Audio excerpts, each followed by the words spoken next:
My name is Derek, and I just turned 28 last month.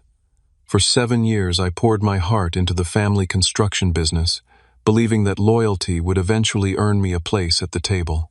But at my parents' 35th anniversary dinner, I learned the brutal truth about where I stood. When they announced a luxury Hawaiian vacation for the family and told me I wasn't invited, something finally broke inside me.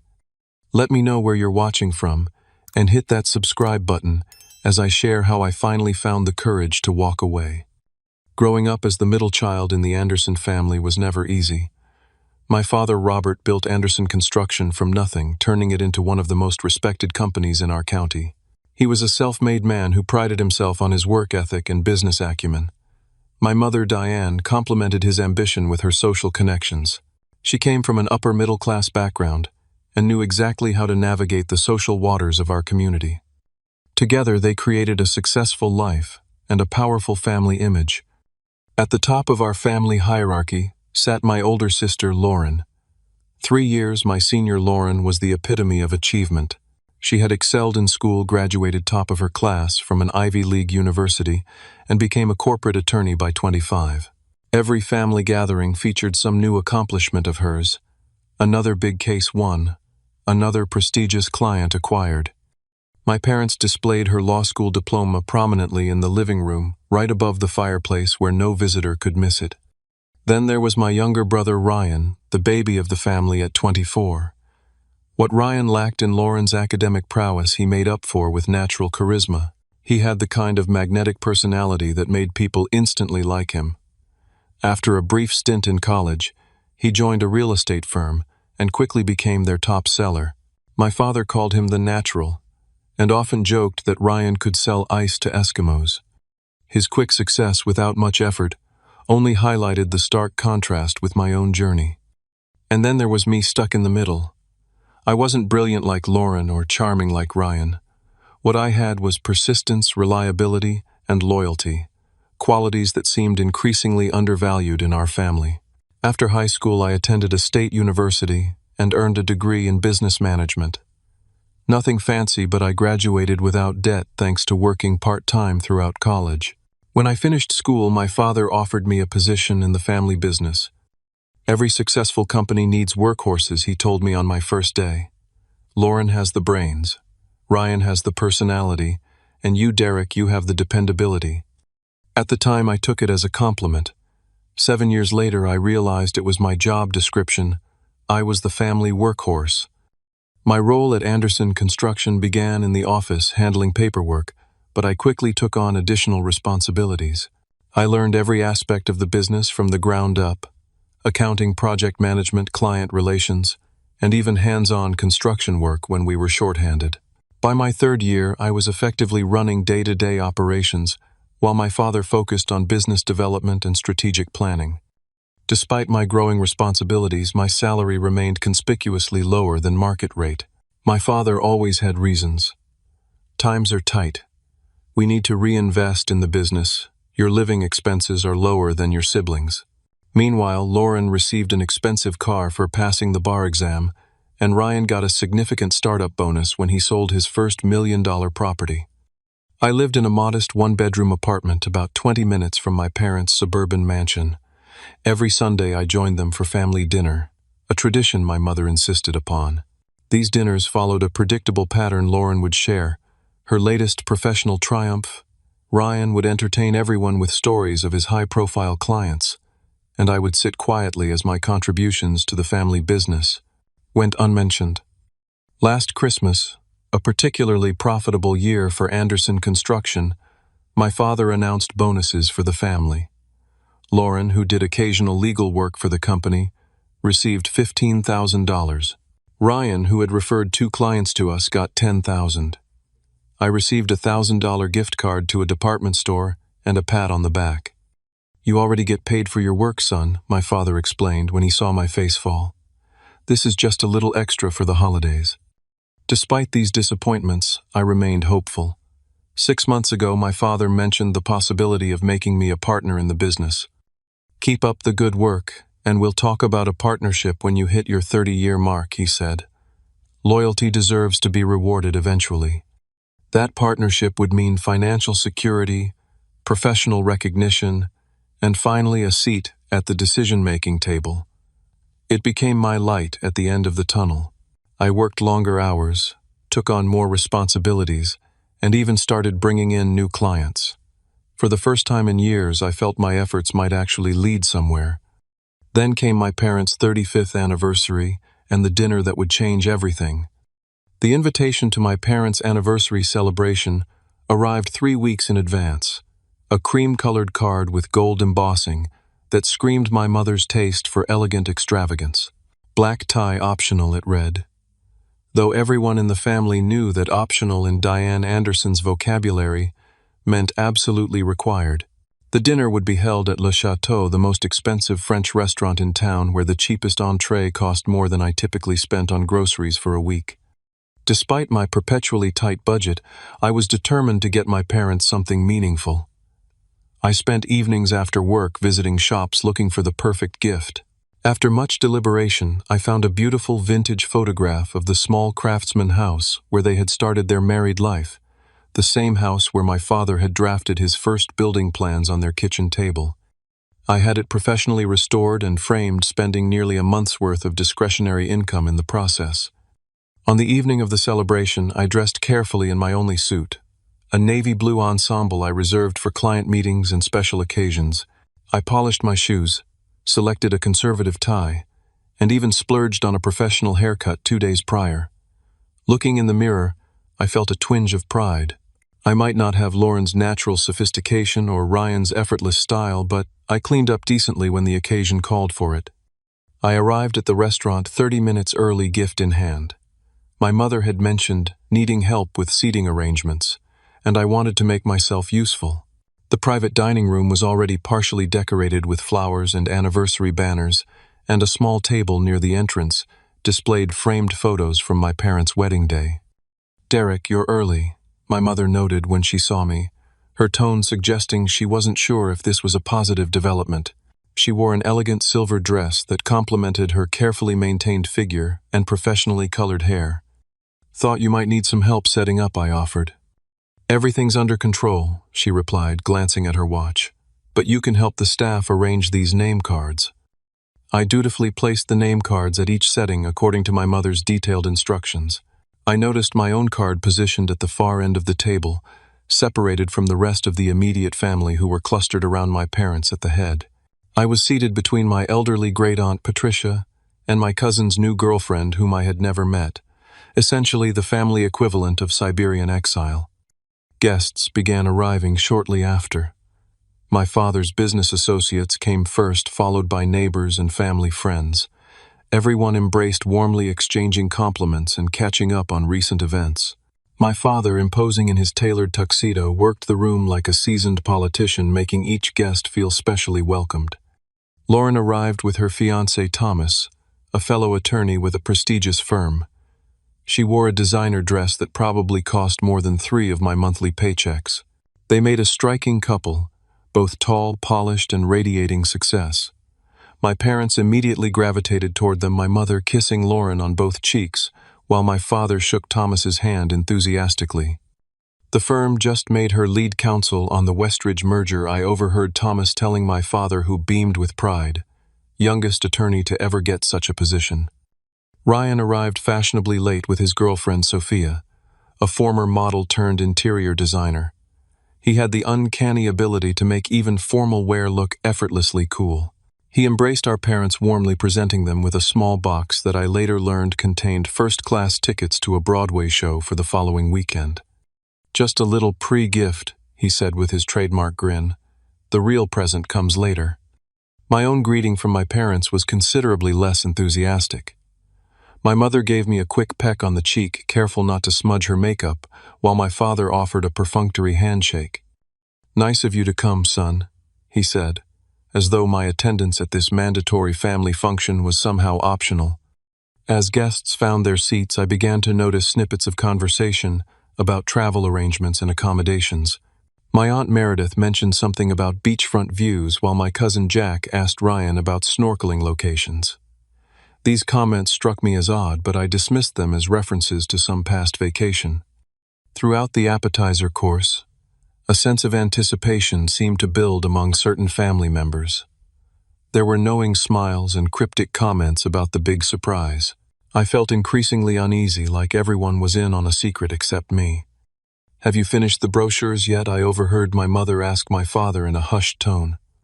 "All set," he replied. "Hidden under the dessert menus." By the time the main course arrived, my stomach was tied in knots, and it had nothing to do with the exquisitely prepared beef bourguignon on my plate. Something significant was happening, something that involved travel and planning, and somehow I had been left out of the loop entirely. I tried to engage with Great-Aunt Patricia beside me, but her hearing aid was malfunctioning, and most of our conversation consisted of me repeating myself at increasing volumes. On my other side, my cousin's girlfriend Jessica spent the entire meal texting under the table, occasionally looking up to offer a distracted smile. As I pushed food around my plate, I watched my family at the other end of the table. They were animated, joyful, connected. Lauren told a story that made my father throw his head back in laughter. Ryan refilled my mother's wine glass with a graceful gesture. They looked like a magazine spread depicting the perfect American family, except I was missing from the picture both literally and figuratively. The weight of my carefully wrapped gift felt increasingly heavy against my leg. I had been so proud of finding something meaningful, something that connected to their beginnings. Now I wondered if it would seem pitiful compared to whatever my siblings had given them.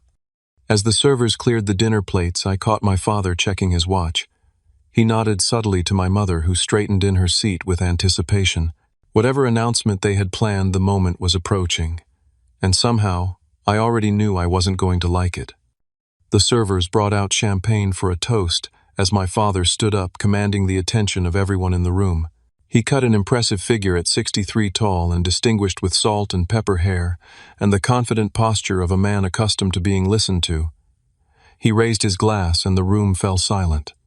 "Diane and I want to thank you all for coming tonight to celebrate 35 incredible years." Together, he began, his voice warm with emotion. "When we started our journey together in that tiny house on Maple Street, we had nothing but big dreams and each other." My mother gazed up at him adoringly, her hand resting on his arm. They did make a striking couple after all these years. Through hard work and determination, we built not just a business but a family legacy. Nothing means more to us than the bonds we share with each other. Family is everything. It's what we work for, what we sacrifice for, what we live for. Murmurs of approval and affectionate smiles rippled through the audience. I nodded along, feeling a momentary connection to my father's words, despite our complicated relationship. To celebrate this milestone anniversary and the family we've created, Diane and I have a special announcement. His eyes crinkled with excitement. "Under your dessert menus, you'll find a little surprise." There was a flurry of movement as guests reached for the elegant dessert menus in front of them. I did the same, finding a glossy brochure underneath. The cover showed a stunning beachfront resort with palm trees and crystal clear water. Bold letters across the top read, "Paradise awaits at Turtle Bay Resort, Hawaii." My father continued as everyone examined the brochures. "In exactly 1 month, we're treating our immediate family to a 2-week vacation at this 5-star resort on Oahu's North Shore. A chance to reconnect, celebrate our journey, and create new memories together." Excited gasps and congratulatory remarks filled the room. Lauren clapped her hands together like a delighted child, while Ryan high-fived Thomas across the table. My mother stood up beside my father, her face glowing with enthusiasm. "We've booked the presidential suite for Robert and myself, and luxury oceanfront rooms for Lauren and Thomas and Ryan and Sophia. The resort has a private beach, 5 gourmet restaurants, a world-class spa and golf course designed by Jack Nicklaus himself." As she detailed the amenities and activities they had planned, I flipped through the brochure with growing excitement. A family vacation was exactly what we needed. A chance to spend quality time together away from work pressures and daily routines. Maybe in a relaxed setting I could finally have meaningful conversations with my parents about my future in the company. "We'll be flying first class, of course," my mother added, "departing on the 15th at 10 in the morning." I looked up smiling. "That sounds amazing. Do we need to take any special vaccines for Hawaii? Or is it just standard precautions?" I asked already, mentally calculating how I would arrange coverage at work for a 2-week absence. The table suddenly went quiet. My father and mother exchanged a look I couldn't quite interpret. Then my father cleared his throat. "Derek," he said, his tone shifting to something cooler, more formal, "you're not part of this trip." The words hit me like a physical blow. I stared at him, certain I had misheard. What I managed to ask, my voice barely audible. My mother stepped in, her expression a practiced mask of polite regret. "This is a vacation for our real family, sweetheart. Lauren and Ryan have their significant others, and we want to spend quality time with the people who truly reflect our family values and success." I looked around the table, hoping someone would object to this blatant exclusion. Lauren avoided my gaze, suddenly very interested in her water glass. Ryan at least had the decency to look uncomfortable, though he remained silent. The other guests seemed to be experiencing various degrees of second-hand embarrassment, studying their brochures or glancing at each other awkwardly. "But I am family," I said, hating how small my voice sounded. "I'm your son." "Of course you are, technically," my father replied, with a dismissive wave of his hand. "But this trip is a celebration of achievement and connection. Lauren is making partner at her firm. Ryan just closed on his first commercial property. These are the kinds of accomplishments that honor our family legacy." "And what about my work?" I asked, a rare spark of anger, giving strength to my words. "I've been running your business operations for years." "You've been doing the job we pay you for," he corrected me, his tone hardening. "That's not an achievement, Derek. That's an employment arrangement." Lauren finally spoke up, though not in my defense. "Don't make this awkward, Derek. Mom and Dad want to celebrate with people who elevate the family name. It's their anniversary gift. They get to decide who comes." I felt heat rising in my face as 30 pairs of eyes watched this humiliation unfold. My uncle, Mike, my father's younger brother, shifted uncomfortably in his seat. "Robert," he said quietly, "maybe this conversation should happen privately." My father waved him off. "There's nothing to discuss. The arrangements are made. Now who's ready for dessert? The chef has prepared a special anniversary cake." Just like that, I was dismissed. My exclusion announced and then immediately brushed aside as if it were no more significant than a change in the weather forecast. The conversation around the table gradually resumed, though, with a new undercurrent of tension. My great-aunt Patricia, who had apparently turned her hearing aid back on at precisely the wrong moment, patted my hand sympathetically. "Don't worry, dear," she said in what she probably thought was a whisper, but was actually loud enough for half the table to hear. "They didn't invite me either. Too old to look good in their vacation photos, I suppose." I sat frozen, the beautifully wrapped gift, now feeling like a lead weight against my leg. Around me, servers appeared with elegant dessert plates and champagne refills. The celebration continued as if nothing had happened, as if my heart hadn't just been publicly shattered. For the remainder of the dinner, I existed in a strange, dissociative state. I watched myself go through the motions, small forkfuls of cake. I couldn't taste polite nods to conversations. I couldn't hear a manufactured smile that never reached my eyes. Inside, something fundamental was shifting, breaking, reforming. By the time the dinner concluded 2 hours later, I had made a decision that would change the course of my life forever. I remained at the table long after dessert had been served, mechanically lifting my fork to my mouth while tasting nothing. Around me, conversations flowed and laughter erupted, but it all seemed to be happening at a distance, as if I were watching the scene through thick glass. My parents moved around the room accepting congratulations both for their anniversary and their generous gift to the family that apparently didn't include me. The beautiful wrapped package containing my gift remained under my chair. What was the point of giving it now? My thoughtful present, highlighting their humble beginnings, seemed painfully ironic in light of their current values. Uncle Mike made his way to my end of the table, settling into an empty chair beside me. Unlike my father, Mike had chosen a different path in life. He ran a small, independent contracting business, making a modest but comfortable living without the wealth or status my father had accumulated. "That was harsh," he said quietly, keeping his eyes on the celebration across the room. "Your dad always did have a blind spot when it comes to you." I pushed my cake around the plate. "A blind spot implies he doesn't see me. I think he sees me perfectly clearly and finds me lacking." Mike shook his head. Success has warped his perspective. Money, status, achievements, those things weren't always what defined value in our family.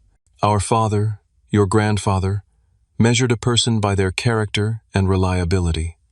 "Well, those qualities are clearly out of fashion now," I replied, unable to keep the bitterness from my voice. "Don't let this define you, Derek. You're worth more than how they're treating you." Before I could respond, Lauren approached our end of the table. Uncle Mike excused himself with a supportive squeeze to my shoulder. My sister took his vacant seat, her expression a mixture of annoyance and condescension. "You need to pull yourself together," she said without preamble. "You're making everyone uncomfortable with your pouting." "I'm making people uncomfortable?" I asked incredulously. "Not Mom and Dad, who just publicly excluded their own son from a family vacation." Lauren sighed as if dealing with a difficult child. "Look, you have to understand how these things work. Mom and Dad have certain standards and expectations. This trip is about celebrating success and showing off the best of the Anderson family.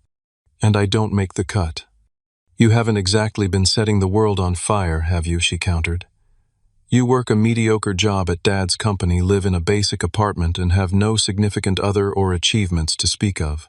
What exactly would you bring to this vacation except awkwardness?" Her words stung precisely because they reflected the family's warped values so perfectly. In their eyes, my loyalty, hard work, and dedication counted for nothing without the external trappings of success. "That mediocre job involves running the company that pays for everyone's luxurious lifestyle," I said quietly, "including yours." Lauren rolled her eyes. "Please, Dad could replace you tomorrow with any business school graduate. Don't overestimate your importance." With that parting shot, she returned to the head of the table where my parents were now opening anniversary gifts from the guests. I watched as they exclaimed over Lauren's present, a weekend at an exclusive vineyard in Napa Valley. Ryan followed with his real gift, a custom oil painting of their wedding photo created by some up-and-coming artist. I couldn't bear to watch anymore. I slipped out without saying goodbye, leaving my gift still wrapped under the chair. The cool night air hit my face as I exited the restaurant, bringing with it a strange sense of clarity. For the first time in years, I saw my family situation with perfect, unfiltered vision. The drive home was a blur of streetlights and racing thoughts. My phone rang several times, calls from Uncle Mike and my cousin Jennifer that I let go to voicemail. I needed space to process what had happened, to understand what it meant for my future. In my apartment, I kicked off my dress shoes and loosened my tie, collapsing onto the couch in the dark. The answering machine blinked with messages, but I ignored it. Instead, I pulled out a bottle of whiskey I'd been saving for a special occasion and poured myself 2 fingers worth.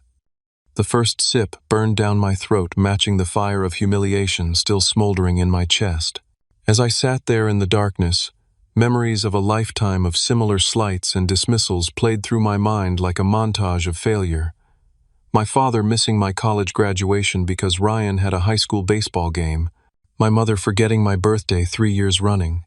The partnership in the company perpetually dangled just out of reach like a carrot on a stick. Around midnight, my cousin Jennifer called again, and this time I picked up. "That was brutal," she said without preamble. "Everyone was talking about it after you left." "Great," I muttered. "Public humiliation is always better with an audience."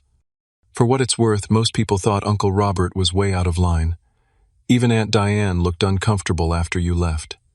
But not uncomfortable enough to change anything, I noted. Jennifer was silent for a moment. "What are you going to do?" It was a simple question, but it hung in the air between us, heavy with implication. What was I going to do? Continue working for a man who didn't respect me, keep showing up to family events where I was clearly an afterthought, spend another 7 years hoping for recognition that would never come? "I don't know yet," I answered honestly. "But I know I can't keep doing this." After hanging up, I pulled out a legal pad and began writing, trying to make sense of my thoughts. I listed every instance of favoritism, every broken promise, every moment of disrespect I could remember. By the time I finished, it was nearly 3 in the morning, and I had filled 7 pages with small, angry handwriting. Looking at those pages at the documented evidence of years of mistreatment, something crystallized within me. This wasn't about a vacation to Hawaii. This was about a fundamental lack of respect and appreciation that would never change unless I changed something first. I finally went to bed as dawn was breaking, exhausted but resolute. For the first time in years, I knew exactly what I needed to do. The only question was whether I would find the courage to do it when morning came. I arrived at Anderson Construction at 7:30 the next morning, my usual time. Despite getting barely 3 hours of sleep, I felt strangely alert, as if my senses had been heightened by the previous night's revelations. The office was quiet when I entered, most employees not due until 8. I liked this peaceful hour to organize my day and tackle priority tasks without interruption. My father typically arrived around 9, but today his Mercedes was already in his reserved parking spot when I pulled in. Through the glass walls of his corner office, I could see him on the phone gesturing emphatically as he spoke. He gave no indication that he'd noticed my arrival. I settled at my desk and began reviewing the project timelines for our 3 active construction sites. Everything was on schedule, materials, deliveries confirmed for the week, subcontractor agreements all in order. 7 years of meticulous work systems meant the company ran like a well-oiled machine, a machine I had engineered and maintained piece by piece. At 9:15, my father's assistant Brenda approached my desk with a stack of folders. "Morning, Derek. Your father wants these proposals reviewed and on his desk by noon. He's also scheduled a meeting with the Wellington client at 2 that he'd like you to prepare the presentation for." I accepted the folders with a nod. "Thanks, Brenda. By the way, has he mentioned anything about the management restructuring he talked about last month?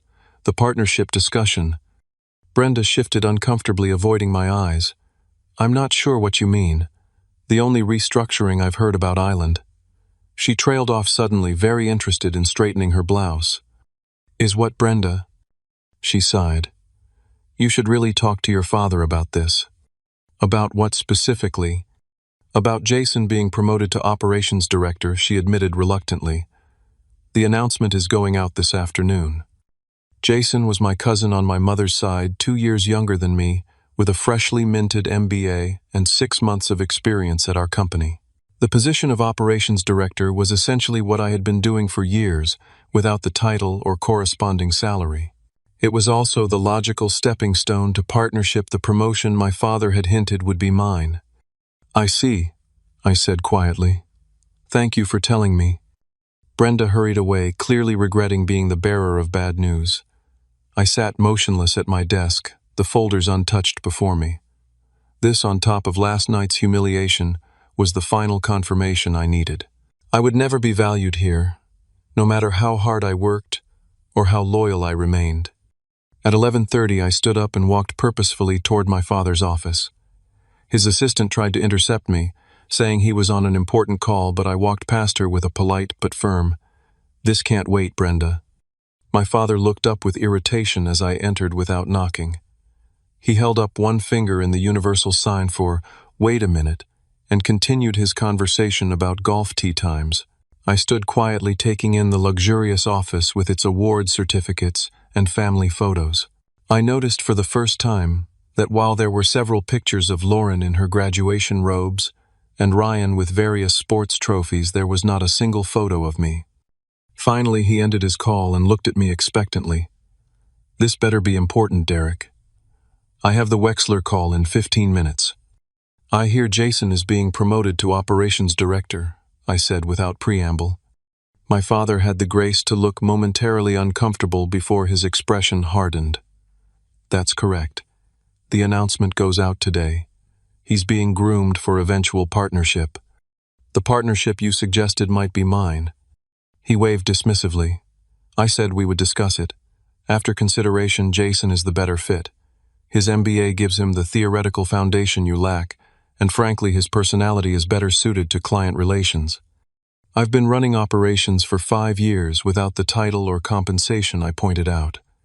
"I built the systems Jason will now take credit for." "You've been doing your job, Derek. That's what we pay you for." My father leaned back in his chair, studying me. "Is that all you came in here for? To complain about a business decision that's already been made?"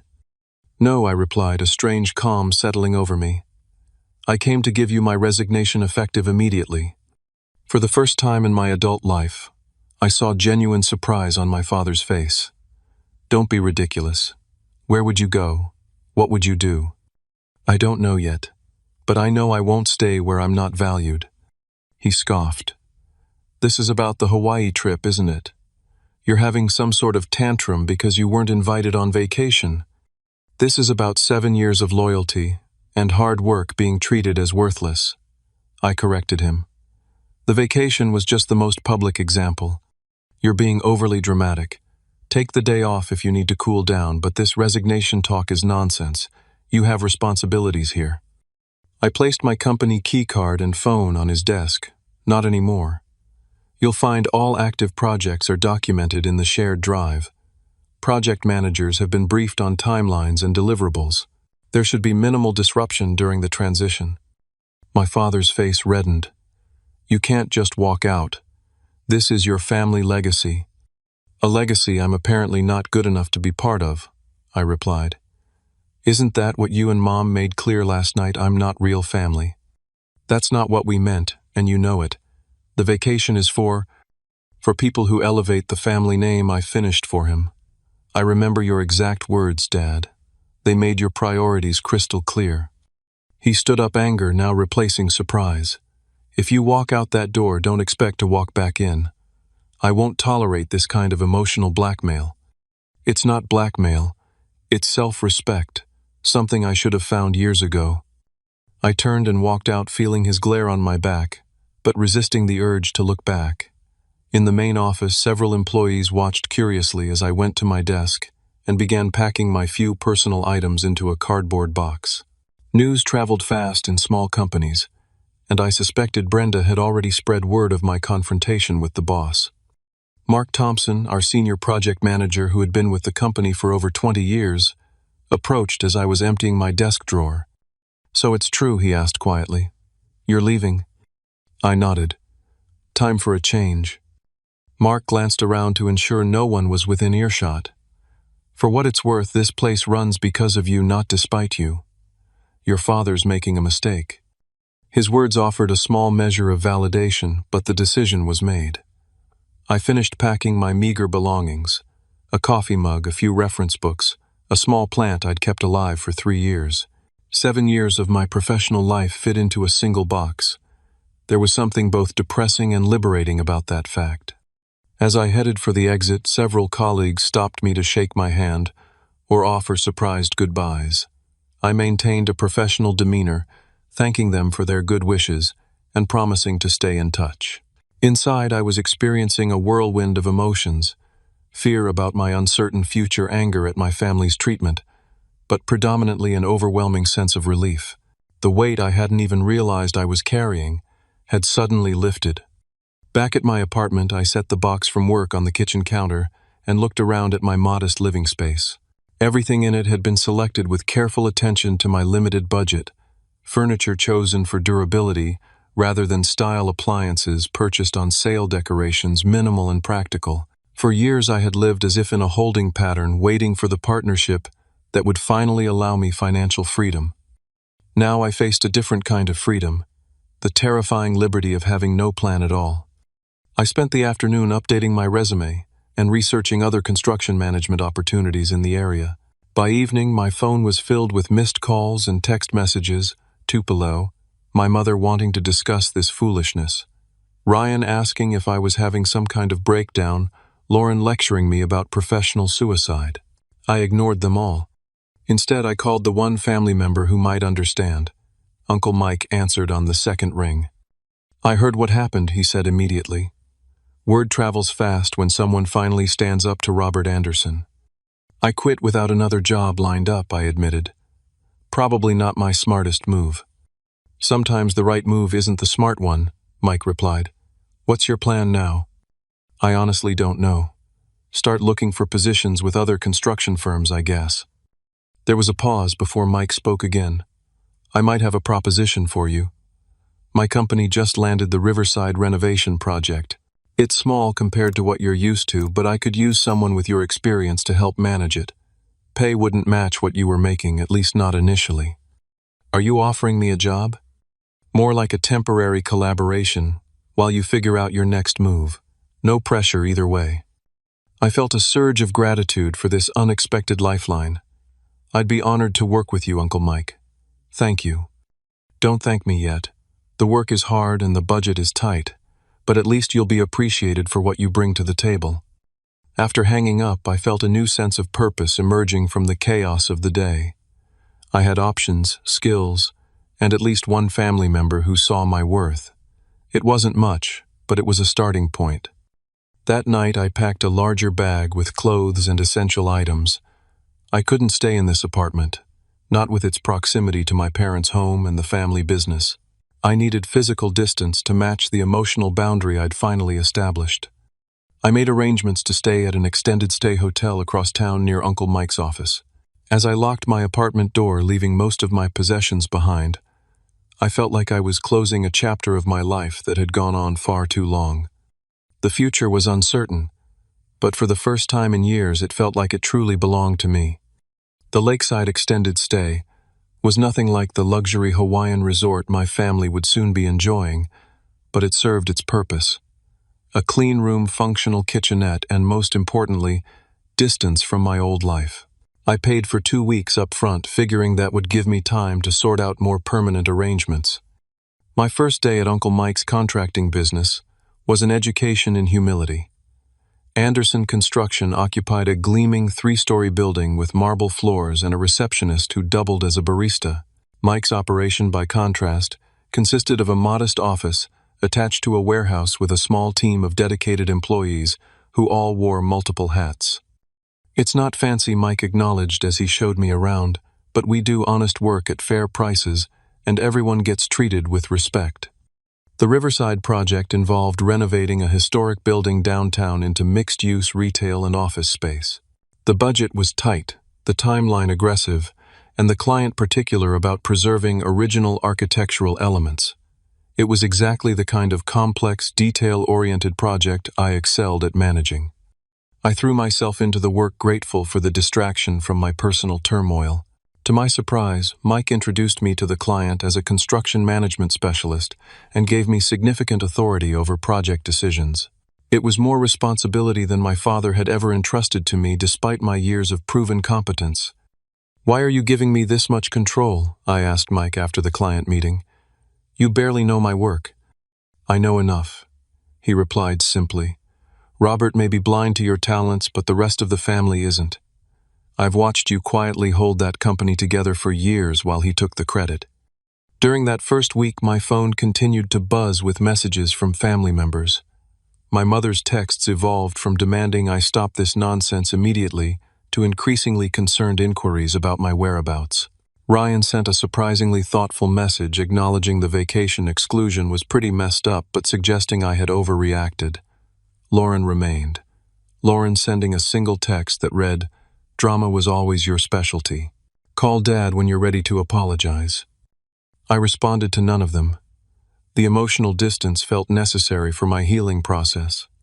The work with Uncle Mike proved to be exactly what I needed. Without the suffocating shadow of my father's expectations and disappointment, my natural talents flourished. I implemented streamlined project management systems that improved efficiency, negotiated better terms with suppliers, and developed innovative solutions to structural challenges that arose during demolition. "You're wasted as a project manager," Mike commented one evening as we reviewed updated budget projections that showed we were now coming in under cost. "You should be running your own operation." I laughed off the suggestion, but the seed was planted in my mind. By the end of the second week, word had spread about my availability in the local construction community. A former subcontractor who had started his own business called to pick my brain about operations systems. A client I had worked with at Anderson reached out about a potential project. People in the industry, it seemed, had noticed my contributions even when my family hadn't. The Riverside project continued to progress smoothly under our management. During a site visit in the third week, the client pulled me aside. "Mike tells me you're the one who suggested preserving the original crown molding and replicating it where it was damaged," he said. "It's exactly the touch this building needed." I specifically want you involved in my next project. It was the first time a client had requested me personally, rather than the Anderson Construction name. The validation was both surprising and deeply satisfying. That evening I received an unexpected visitor at my hotel room. Ryan stood outside my door looking uncharacteristically serious. "How did you find me?" I asked, reluctantly letting him in. "Jennifer told me," he admitted. "She's worried about you. We all are." I gestured around the modest hotel room. "As you can see, I'm fine." Ryan sat on the edge of the bed looking uncomfortable. "Mom and Dad left for Hawaii yesterday. Dad's been making Jason handle everything at the office, and apparently it's a total disaster. 3 clients have already called asking specifically for you." "That's not my problem anymore," I said, though I couldn't help feeling a twinge of satisfaction. "Look, I know they treated you badly," Ryan said, running a hand through his hair. "The vacation thing was cruel and I should have said something. But you didn't." "No, I didn't," he acknowledged. "I've been thinking about why. I think I've always been a little intimidated by you, believe it or not." I looked at him in disbelief. "Intimidated by me? You're the golden child. I'm the one who gets by on charm, and luck," he corrected me. "You're the one with actual substance. I've always known that on some level, and I think Dad does too. It's why he's harder on you. He sees himself in you." His words offered a new perspective I hadn't considered, though they didn't excuse my parents' behavior. "What do you want, Ryan? For me to come back and pretend nothing happened?" He shook his head. "Number, I just wanted to make sure you're okay and to tell you I'm sorry for not being a better brother. Whatever you decide to do next, I'd like to be supportive." It wasn't the conversation I had expected, but it was perhaps the most genuine interaction I'd had with my brother in years. After he left, I thought about the family dynamics from this new angle. Perhaps Ryan was right about my father seeing himself in me. The difference was that my grandfather had apparently supported and encouraged my father's drive, while my father had systematically undermined mine. The following week brought another surprise. Uncle Mike called me into his office and closed the door. "I've been thinking about succession planning," he said without preamble. "I'm 60 next year, and while I'm not ready to retire yet, I need to start considering the future of this company." I nodded, unsure where he was going with this. "You've impressed me, Derek. More importantly, you've impressed our clients and staff. I'd like to discuss bringing you on as a partner, with an eye toward eventually taking over when I do decide to step back." The offer left me momentarily speechless. It was everything I had wanted from my father: recognition, opportunity, a genuine seat at the table. "I don't know what to say, Uncle Mike." "Say you'll think about it," he replied. "This isn't a decision to make lightly, but I want you to know the offer is genuine, and it comes with no strings attached. No family politics, no hoops to jump through, just a straightforward business proposition based on your merit." That night I moved out of the hotel and into a small but comfortable apartment. It was a decisive step away from the temporary limbo I'd been living in and toward building a new life on my terms. As I arranged my few possessions in the new space, I realized I felt something I hadn't experienced in years. Hope. My phone buzzed with a text from an unknown number. It was Jason, my cousin, who had taken my position at Anderson Construction. His message was brief but illuminating. "How did you keep track of everything? This job is impossible. Nothing was documented like your father claimed." I smiled to myself but didn't respond. Let them discover exactly how much I had been doing all these years.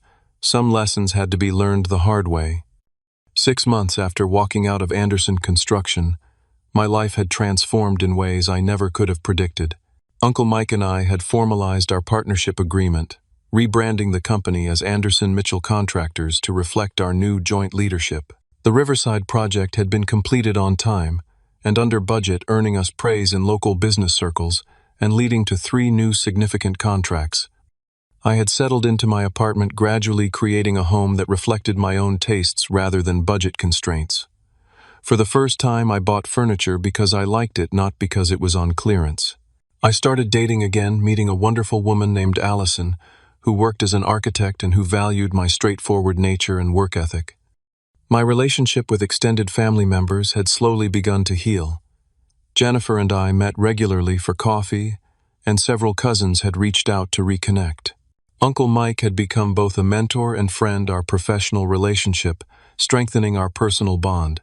Even Ryan and I had established a cautious new connection, meeting occasionally for drinks and gradually building a relationship based on mutual respect rather than family obligation. My parents and Lauren were a different story. Upon returning from Hawaii, they had discovered the extent of my absence, both from the company and from family gatherings. My father had attempted to contact me several times, his messages evolving from angry demands to return to increasingly desperate pleas as Jason proved unable to fill my shoes. I responded to none of them, maintaining the boundary I had established. According to Ryan, the company was struggling without my systems and client relationships. 3 major clients had followed me to Anderson Mitchell, and others were considering making the switch. Jason had resigned after just 3 months, unwilling to shoulder the blame for operational problems he hadn't created. It was late October when my parents made their most direct attempt at reconciliation. My mother left a voicemail inviting me to Thanksgiving dinner at their home, her voice uncharacteristically humble. "We miss you, Derek," she said. "The family isn't complete without you. Please consider coming. Your father and I have done a lot of thinking while you've been gone." I discussed the invitation with Allison, who had become my sounding board for family matters. "Do you want to go?" she asked simply. "I don't know," I admitted. "Part of me wants to show them I'm doing well without them. Another part still craves their approval, as pathetic as that sounds." "It's not pathetic," she assured me. "They're your parents. But you need to be clear about your boundaries before you go." Her advice was sound. After careful consideration, I decided to attend, but on my own terms. I would bring Allison, stay only for dinner rather than the entire day, and leave if the conversation became manipulative or disrespectful. Thanksgiving Day arrived crisp and clear. As Allison and I drove to my parents' house, I felt a strange mix of anxiety and confidence. The man returning to this house was fundamentally different from the one who had left it 6 months ago. My mother answered the door, her expression a combination of relief and apprehension. She had aged subtly in the month since I'd seen her new lines etching the corners of her eyes. "Derek," she said softly, "I'm so glad you came." Her gaze shifted to Allison. "And you brought a guest." "This is Allison," I replied. "My girlfriend." The word still felt new on my tongue, but it brought a quiet joy to say it out loud. Allison extended her hand with a warm smile, and my mother took it after a moment's hesitation. The house was filled with familiar holiday scents and the murmur of family conversations. As we entered the living room, those conversations temporarily halted as everyone registered my presence. Ryan approached immediately, giving me a genuine hug. Lauren remained seated, offering only a tight nod of acknowledgement. My father stood by the fireplace, looking smaller somehow than I remembered. He approached slowly, as if unsure of his welcome. "Son," he said, extending his hand formally, "thank you for coming." I shook his hand, maintaining eye contact. "Thank you for the invitation." The tension in the room was palpable, everyone watching our interaction like spectators at a sporting event. Allison squeezed my arm supportively. Dinner was a surprisingly subdued affair. My mother had prepared all the traditional dishes, and the conversation remained carefully neutral, weather, sports, innocuous community news. It wasn't until dessert was served that my father finally broached the subject of my absence. "Your mother and I have been doing some reflection," he began, setting down his fork. "About the company, about the family, about how we've treated you over the years." I waited, saying nothing. "I've always pushed you harder than your siblings," he continued. "I told myself it was because I saw potential in you, but the truth is more complicated." He paused, seeming to struggle with his words. "I saw myself in you. The parts of myself I've always been most insecure about. The steady, reliable parts that don't draw attention or acclaim." It was perhaps the most honest thing my father had ever said to me. "I built Anderson Construction to prove my worth to the world," he continued. "But somewhere along the way I started valuing flash over substance. I rewarded Lauren and Ryan for qualities that brought prestige to the family name, while taking your contributions for granted." My mother reached for his hand. "We both did," she added quietly. "We've realized how wrong we were, especially since you've been gone." I looked at them across the table, these people who had shaped me in both positive and negative ways. I needed to leave to find my own worth, I said finally, to discover who I am outside of your expectations and disappointments. And who are you? My father asked, a genuine question rather than a challenge. I'm a skilled construction manager who values honesty, hard work, and treating people with respect. I'm a partner in a growing company built on those principles. I'm someone who finally understands that I deserve to be valued for who I am, not who others want me to be. Lauren, who had been silent throughout this exchange, finally spoke. So you're never coming back to Anderson Construction after all Dad did for you. I turned to her, no longer intimidated by her judgment. I'm building something of my own now. And for the record, I gave far more to Anderson Construction than I ever received in return. My father nodded slowly. He's right, Lauren. The company has been in chaos without him. 3 project managers can't replace what Derek did single-handedly. It was the validation I had sought for years, but strangely, I found I no longer needed it as desperately as I once had. My sense of worth now came from within, reinforced by the respect I'd earned from clients, colleagues, and my new partner. I'm not coming back, I confirmed, but I am open to rebuilding our family relationship on new terms, terms that include mutual respect. My mother wiped away a tear. That's all we're asking for, a chance to do better. As Allison and I drove home later that evening, I felt a sense of closure I hadn't expected to find. The hurt hadn't magically disappeared, nor had my parents transformed overnight. But something had shifted. In them, in me, in the dynamic between us. You did well, Allison said, reaching over to take my hand. How do you feel? I considered the question carefully. Lighter, I finally said. Like I've set down a burden I've been carrying my whole life. The need for their approval. The 6 months since that fateful anniversary dinner had taught me the most valuable lesson of my life. True family isn't defined by blood or obligation, but by love, respect, and mutual support. I had found that family in unexpected places, with Uncle Mike, with Allison, with colleagues who valued my contributions, and even with those blood relatives who had made the effort to see me clearly. I no longer needed to be included in a Hawaiian vacation to feel worthy. I had built something more valuable, a life that reflected my own values rather than someone else's expectations. For anyone out there struggling with family dynamics that make you feel less than, remember that your worth isn't determined by those who fail to see it. Sometimes the bravest thing you can do is walk away and build a life that honors who you truly are. Have you ever had to make a difficult choice between family obligation and self-respect? Leave a comment below sharing your experience. And if this story resonated with you, please like, subscribe, and share with someone who might need to hear it. Thank you for listening to my journey, and remember, you deserve to be valued for exactly who you are.